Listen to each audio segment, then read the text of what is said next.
Hello दोस्तों। आज हम स्टार्ट कर रहे हैं एक बहुत ही स्पेशल जर्नी। इस प्लेलिस्ट के एंड तक आप ओशो की लाइफ, उनके फिलॉसफी, मेडिटेशन टेक्निक्स और स्पिरिचुअल लाइफ जीने के तरीकों को डीपली जान चुके होंगे। तो चलिए शुरू करते हैं अपने पहले एपिसोड से, अंडरस्टैंडिंग ओशो, लाइफ, फिलॉसफी और विजन। पहले मैं आपको ओशो के बारे में थोड़ा बताता हूँ, क्योंकि बहुत से लोग उन्हें सिर्फ कंट्रोवर्शियल फिगर के रूप में जानते हैं। ओशो का जन्म 1931 में मध्य प्रदेश के कुचिवाड़ा गांव में हुआ था। उनका ओरिजिनल नेम था चांद्रा मोहन जैन, लेकिन बाद में उन्होंने खुद को श्री राजनेश कहना शुरू किया और फिर सिर्फ ओशो। उन्होंने फिलॉसफी में पीएचडी की और फिर 1960 के दशक में उन्होंने भारत भर में लेक्चर्स देना शुरू किया। उनकी बातें ट्रेडिशनल स्पिरिचुअलिटी से बिल्कुल अलग थीं। वो कहते थे कि स्पिरिचुअलिटी कोई एस्केप नहीं है, ये लाइफ को फुली जीने का तरीका है। देखिए, आजकल स्पिरिचुअलिटी को लेकर क्या प्रॉब्लम है? पहली प्रॉब्लम ये है कि हमें लगता है स्पिरिचुअलिटी का मतलब है कुछ त्याग करना, अपनी डिजायर्स को सप्रेस करना या फिर कुछ विशिष्ट रिचुअल्स फॉलो करना। दूसरी प्रॉब्लम यह है कि हमें लगता है कि स्पिरिचुअलिटी केवल कुछ स्पेशल लोगों के लिए है, जो हिमालय में बैठकर मेडिटेशन करते हैं या फिर जिन्होंने अपनी सारी वर्ल्डली रिस्पॉन्सिबिलिटीज छोड़ दी हैं। तीसरी प्रॉब्लम यह है कि हमें लगता है कि स्पिरिचुअलिटी और डेली लाइफ में कोई कनेक्शन नहीं है, जैसे कि स्पिरिचुअलिटी एक अलग कंपार्टमेंट है और डेली लाइफ एक अलग कंपार्टमेंट। लेकिन ओशो कहते थे कि ये सब मिसकंसेप्शंस हैं। ओशो अपने लेक्चर और डिस्कोर्सेज में हमेशा जोर देकर कहते हैं कि स्पिरिचुअलिटी कोई ट्रेडिशन नहीं है, कोई रिलीजन नहीं है या समाज की बनाई गई प्रणाली नहीं है। वो कहते थे धार्मिकता खुद जन्म लेती है जब आदमी जागरूक हो जाता है, बाकी सब कुछ बाहरी है। उनके मुताबिक सच्ची स्पिरिचुअलिटी हर इंसान की अपनी खोजना है और इसके लिए किसी गुरुद्वारे, मंदिर या किताब का सहारा जरूरी नहीं। यह आपके अपने अनुभव से शुरू होती है, आपकी अवेयरनेस से और आपके भीतर की सच्चाई से। मैं आपको एक सिंपल एग्जांपल देता हूं। कल सुबह जब आप उठे होंगे तो क्या हुआ होगा? शायद आपका अलार्म बजा होगा, आपने फ़ोन चेक किया होगा, फिर नाश्ता किया होगा और ऑफिस के लिए निकल गए होंगे। अब सोचिए, इस पूरे प्रोसेस में आप कितनी बार फुली प्रेजेंट थे? कितनी बार आपने अपने थॉट्स को ऑब्जर्व किया? कितनी बार आपने अपनी फीलिंग्स को नोटिस किया? अधिकतर लोग मैकेनिकल रूप से अपना रूटीन फॉलो करते हैं, बिना ये जाने कि उनके अंदर क्या हो रहा है। ओशो कहते थे कि यही अनअवेयरनेस हमारी सबसे बड़ी प्रॉब्लम है। ओशो की फिलॉसफी का सबसे बड़ा पॉइंट है फ्रीडम। लेकिन यहाँ इंपॉर्टेंट है कि वो किस तरह की फ्रीडम की बात करते हैं। आमतौर पर हमें लगता है कि फ्रीडम का मतलब है कुछ करने की परमिशन या फिर कुछ ना करने की चॉइस। लेकिन ओशो कहते थे कि वो वाली फ्रीडम नहीं जो बाहर से मिलती है, जैसे पैसे, रिलेशनशिप या सोशल स्टेटस, बल्कि वो आज़ादी जो अपने थॉट पैटर्न्स, बिलीफ्स और फियर्स से आती है। यहाँ एक बहुत इंपॉर्टेंट कॉन्सेप्ट आता है, कंडीशनिंग। देखिए, जब हम पैदा होते हैं तो हमारा माइंड एक ब्लैंक स्लेट होता है, लेकिन फिर हमारे पेरेंट्स, टीचर्स, सोसाइटी सब मिलकर हमारे माइंड में सर्टेन प्रोग्राम्स इंस्टॉल कर देते हैं। जैसे कि अच्छे बच्चे रोते नहीं, लड़कों को इमोशनल नहीं होना चाहिए, सफलता का मतलब है पैसा कमाना, शादी करना ज़रूरी है, और ऐसे हज़ारों प्रोग्राम्स। अब सोचिए, क्या ये प्रोग्राम्स आपके हैं या फिर ये आपके ऊपर इम्पोज किए गए हैं? ओशो बार बार कहते हैं कि जब आप खुद के भीतर छुपे कंडीशनिंग और प्रोग्रामिंग को पहचान जाते हैं तो बाहर की कोई भी बंधन आपको रोक नहीं सकती। मैं आपको एक रियल लाइफ एग्जांपल देता हूँ। मान लीजिए आपको कोई क्रिटिसिज्म मिली, आपका प्रेजेंटेशन अच्छा नहीं था। अब आपके अंदर क्या होता है?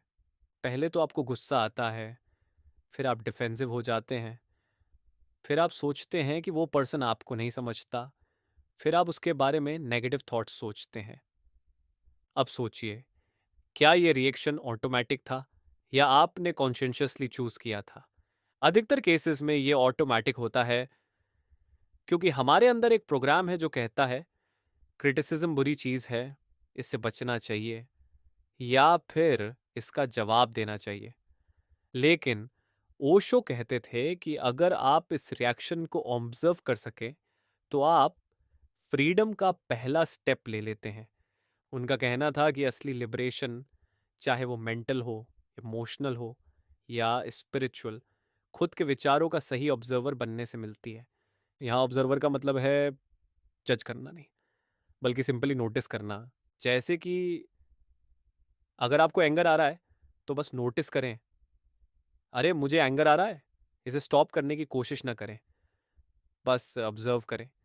जब आप ऑब्जर्व करते हैं, तो एक इंटरेस्टिंग थिंग होती है, आप अपने थॉट्स और फीलिंग्स से आइडेंटिफाई नहीं करते, बल्कि आप उनसे सेपरेट हो जाते हैं। अब सवाल यह है कि ये अवेयरनेस कैसे डेवलप करें। मेडिटेशन ओशो के लिए सिर्फ ध्यान करने की एक्सरसाइज नहीं थी, ये उनकी पूरी जिंदगी का सेंस और सेंटर बन गया था।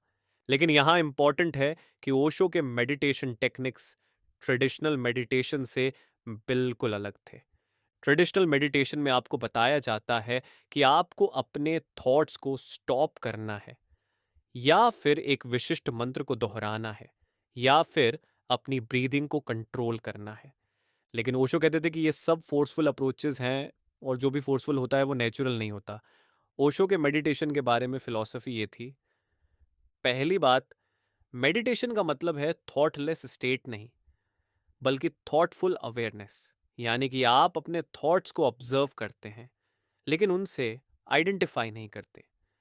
दूसरी बात, मेडिटेशन का मतलब है एस्केप नहीं, बल्कि एनकाउंटर। आप अपनी रियलिटी से भागते नहीं, बल्कि उसका सामना करते हैं। तीसरी बात, मेडिटेशन का मतलब है विथड्रॉवल नहीं, बल्कि इन्वॉल्वमेंट। आप लाइफ से अलग नहीं होते, बल्कि लाइफ के साथ फुली कनेक्टेड होते हैं। ओशो के मेडिटेशन टेक्निक्स प्रैक्टिकल हैं। डायनामिक मेडिटेशन, कुंडलिनी मेडिटेशन, नाद ब्रह्म, ये सब मॉडर्न लाइफस्टाइल के लिए खास तौर पर बनाए गए थे, जिससे आप रूटीन में आसानी से फिट कर सकते हैं। लेकिन मैं आपको एक सिंपल टेक्निक बताता हूँ जो आप आज से ही स्टार्ट कर सकते हैं। बस 10 मिनट के लिए कंफर्टेबल पोजीशन में बैठ जाइए, अपनी आईज क्लोज करके, और सिर्फ अपनी ब्रीदिंग को ऑब्जर्व करिए। जब थॉट्स आएं, और वो ज़रूर आएंगे, तो उन्हें जज ना करें, बस नोटिस करें कि अरे मैं थिंकिंग कर रहा हूँ, और फिर वापस ब्रीथिंग पर फोकस करें। ये सिंपल प्रैक्टिस आपको सिखाएगी कि आप अपने थॉट्स के मास्टर हैं, स्लेव नहीं। अगर ये टेक्निक आपके लिए यूज़फुल लग रही है, तो लाइक करना ना भूलें, और अगर आपको ये सीरीज़ अच्छी लग रही है, तो सब्सक्राइब भी कर दें। ओशो हैप्पीनेस को भी अलग नज़रिए से समझाते हैं। आमतौर पर हमें लगता है कि हैप्पीनेस का मतलब है कुछ पाना, या फिर कुछ अचीव करना, या फिर कुछ एक्सपीरियंस करना। लेकिन ओशो कहते थे कि ये अप्रोच फंडामेंटली रॉन्ग है। वो मानते थे कि खुशनुमा जीवन स्ट्रगल या त्याग पर आधारित नहीं होना चाहिए। खुशी आइडियल्स या सुपर ह्यूमन बनकर नहीं आती। असली आनंद आता है सही एक्सेप्टेंस के साथ, यानी अपनी कमजोरियों, अपनी अद्भुतताओं, सबको खुली नज़र से देखना और सहजता से एक्सेप्ट करना। यहाँ ओशो एक इम्पॉर्टेंट डिस्टिंक्शन करते हैं हैप्पीनेस और जॉय के बीच। हैप्पीनेस यूजुअली टेम्पररी होती है, ये किसी एक्सटर्नल इवेंट पर डिपेंड करती है, जैसे कि आपको प्रमोशन मिल गया, या आपने कोई अच्छी चीज़ खरीदी, या आपको कोई कॉम्प्लीमेंट मिला। लेकिन जॉय एक डिफरेंट स्टेट है, ये इंटरनल है, ये किसी एक्सटर्नल इवेंट पर डिपेंड नहीं करती। ओशो कहते थे कि जॉय आती है जब आप अपने एग्जिस्टेंस को फुली एक्सेप्ट करते हैं, जब आप अपनी यूनिकनेस को सेलिब्रेट करते हैं, जब आप लाइफ के साथ फ्लो करते हैं। ओशो खुद बहुत प्रैक्टिकल थे, बोलते थे कि आपको स्पिरिचुअल बनने के लिए अपनी हंसी, अपनी ऊर्जा और लाइफ की छोटी छोटी खुशियों को सेलिब्रेट करना चाहिए।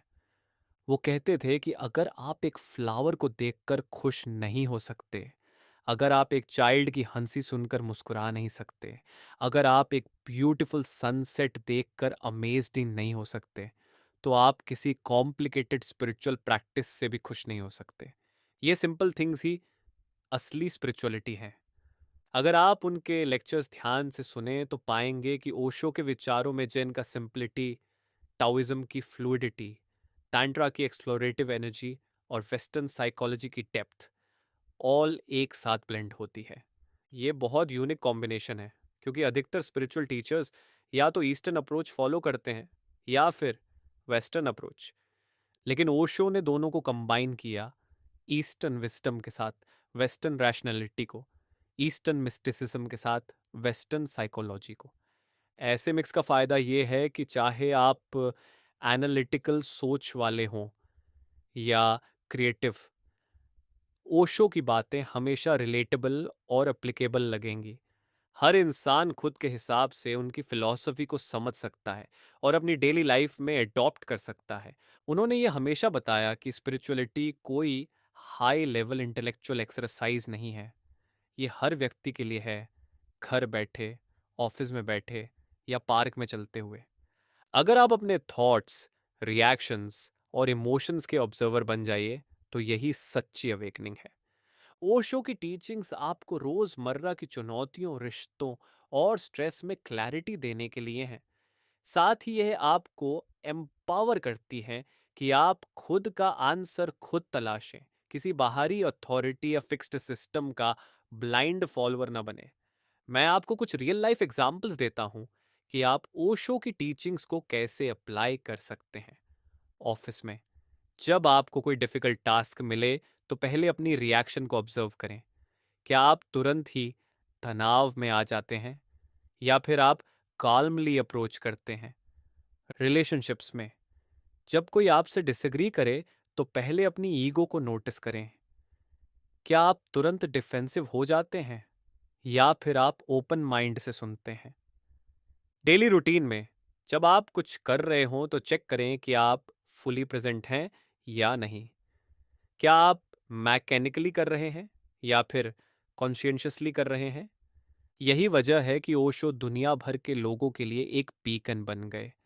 उनकी टीचिंग आपको यह सिखाती है कि हैप्पीनेस संघर्ष या समर्पण से नहीं, बल्कि लाइफ के पूरे एक्सेप्टेंस और सेलिब्रेशन से आती है। उनकी फिलॉसफी का मतलब है practical awareness, non judgmental acceptance और खुद को गहराई से एक्सप्लोर करने की हिम्मत। ओशो की टीचिंग्स ऐसी लाइफ के लिए प्रैक्टिकल सॉल्यूशन देती हैं। उनकी बातों में माइंडफुलनेस का कॉन्सेप्ट है, यानी अपने थॉट्स को, फीलिंग्स को और डे टू डे सिचुएशंस को बिना जजमेंट ऑब्जर्व करना। बहुत बार ऐसा होता है कि हम छोटी छोटी मेडिटेशन टेक्निक्स या सिंपल पॉजेस का इस्तेमाल करके अपने स्ट्रेस को मैनेज कर सकते हैं और सोच में क्लैरिटी ला सकते हैं। ओशो हमेशा कहते थे, बाहर की दुनिया बदलने के लिए जितना भी स्ट्रगल करें, असली बदलाव तभी होता है जब हम अपनी सोच, अपनी समझ, अपने भीतर की रियलिटी को देख पाते हैं। ये बहुत इंपॉर्टेंट पॉइंट है, क्योंकि अधिकतर लोग बाहरी सर्कमस्टांसेस को चेंज करने में अपना सारा एनर्जी वेस्ट कर देते हैं। लेकिन ओशो कहते थे कि अगर आप अपने इनर वर्ल्ड को चेंज कर दें, तो आउटर वर्ल्ड ऑटोमेटिकली चेंज हो जाएगा। इसलिए ओशो की बातें किसी ऋतु या फिक्स्ड मेथड से बंधी नहीं है, वो आपको खुद के एक्सपीरियंस से सीखने के लिए मोटिवेट करती है। आमतौर पर इंटरनेट पर ओशो के बारे में बहुत सारी बातें, कोटेशन या वीडियो मिल जाएंगी, मगर कई बार वो इनकम्प्लीट रहती हैं या इतने अलग अलग पर्सपेक्टिव्स से आती हैं कि असली मैसेज कहीं खो जाता है। कई किताबें या लेक्चर्स बड़े फिलोसॉफिकल लैंग्वेज में होते हैं, जिसे आम आदमी को प्रैक्टिकल समझ नहीं आ पाती। देखिए, यहां मेरा मकसद यही है कि मैं आपके साथ ओशो की सबसे सीधी, जेन्युइन और रेलेवेंट बातें बांट सकूं, ताकि आप खुद देख सकें कि क्या आपकी सोच या लाइफस्टाइल में कोई बदलाव नेचुरली आता है। ओशो की फिलॉसफी सिर्फ इंटेलेक्चुअल डिस्कशन के लिए नहीं है। इसका असली मकसद यही है कि किस तरह आप अपने रोजमर्रा के काम, रिश्तों और उन चैलेंजेस में जो रोज सामने आते हैं, थोड़ा सा आसान, थोड़ा सा पॉजिटिव और ज्यादा माइंडफुल फील कर सके। मैं आपको फोर्स नहीं कर रहा, बस इनवाइट कर रहा हूं कि इस बेहद प्रैक्टिकल और ग्राउंडेड विजडम को जानिए और फिर देखिए कैसे वो आपकी लाइफ में क्वाइटली असर करती है। सोचिए, आपकी लाइफ में किस जगह सबसे ज्यादा कंफ्यूजन है? अगर आप चाहें तो आज रात को बस 5 मिनट से शुरू करें, शांत बैठें और खुद से पूछिए कि क्या मैं सच में अंदर से फ्री फील करता हूं। जवाब खुद ब खुद सामने आएगा। यही तरीका है ओशो के रास्ते पर चलने का, अपनी सोच में ऑनेस्टी लाना और उसे धीरे धीरे बदलना। ओशो का एक फेमस कोट है, the real freedom is freedom from one self. अगर आप चाहते हैं जिंदगी में असली मुक्ति, तो सबसे पहले खुद से मुक्ति पानी होगी, अपने डर, ईगो और शंकाओं से। ये बहुत डीप स्टेटमेंट है, क्योंकि अधिकतर लोगों को लगता है कि उनकी प्रॉब्लम्स बाहरी हैं, लेकिन असल में सारी प्रॉब्लम्स इंटरनल हैं। आगे के वीडियोस में हम बात करेंगे कि ओशो के अनुसार फ्रीडम का क्या मीनिंग है और उसे अपनी रोजमर्रा के चैलेंजों में कैसे महसूस किया जा सकता है। मेडिटेशन की बेसिक टेक्निक्स, अवेयरनेस में बढ़ोतरी, ईगो को समझना और ओवरकम करना, इन सब का प्रैक्टिकल तरीका आपको इस सीरीज में मिलेगा। जिन टेक्निक्स की बात की जाएगी वो कॉम्प्लिकेटेड नहीं होंगी, आप आसानी से उन्हें अपनी रूटीन में इस्तेमाल कर सकते हैं। अगर आपकी लाइफ में कभी कोई ऐसा सवाल आया हो जिसके जवाब में क्लैरिटी नहीं मिलती, तो कमेंट्स में शेयर करें। और अगर आपको ये वीडियो वैल्यूएबल लगी है तो लाइक करके शेयर भी करें, ताकि और लोग भी इस विजडम को एक्सेस कर सकें। यहाँ हर वीडियो एक नए टॉपिक, नई सोच और एक्शनेबल टिप के साथ आएगा, ताकि आप अपने स्पिरिचुअल जर्नी को खुद ही डायरेक्ट कर सकें। हर इंसान चाहता है उसकी थिंकिंग क्लियर हो, स्ट्रेस कम हो और अंदरूनी शांति मिले। ये सीरीज आपका साथ इसी रास्ते पर है। बस खुद को ओपन रखिए, जो नया सोचिए उसे अपनाइए और देखिए ओशो की फिलॉसफी आपके लिए कैसे काम करती है। अगली बार बात करेंगे फ्रीडम के बारे में, ओशो की नज़र से, और जानेंगे कैसे आप इस सबसे ज़रूरी टॉपिक को अपनी लाइफ में एक्सपीरियंस कर सकते हैं। धन्यवाद। जुड़े रहिए, आगे बढ़िए और खुद को जानना शुरू कीजिए। अगर आपको यह सीरीज पसंद आ रही है तो सब्सक्राइब करके बेल आइकन भी दबा दें, ताकि हर नए वीडियो की नोटिफिकेशन मिल जाए।